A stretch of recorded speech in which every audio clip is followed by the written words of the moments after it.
Regardez, si Dieu donne un temps de guérison, c'est parce qu'il sait que dans l'église, des gens tomberont malades. N'est-ce pas? Alléluia. Amen. Alors la maladie ne doit pas te détruire ta foi, refroidir ta foi. Dieu savait.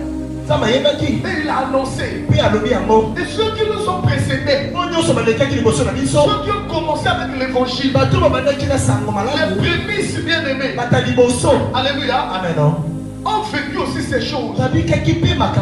Aujourd'hui même les jeunes serviteurs aiment servir Dieu dans toute facilité. On veut commencer l'église déjà avec des partenaires. Alléluia. Amen. Tout le monde veut avoir une voiture. Et tout le monde veut vivre une meilleure vie.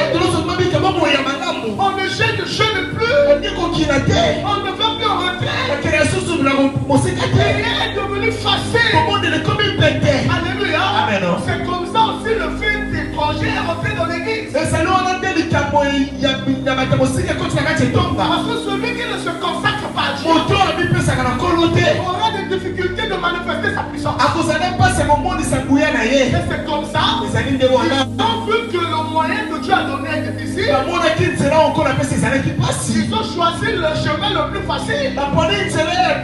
Aller toucher au fétiche. Aujourd'hui, mon corps continue l'église. Alléluia. Amen. Parce qu'on veut des choses faciles. Les enfants de Dieu qui veulent s'enrichir facilement, ils ne tiennent plus compte à leur foi. Ils servent en Christ. Ils sont déshonorés encore à cause du travail. Il faut avoir le travail. Mais où est la place de ta foi? Où est la place de ta foi? Marcher avec Dieu a coûté du travail à certaines personnes. Amen. Marcher avec Dieu à cause de leur foi a coûté des relations. Amen.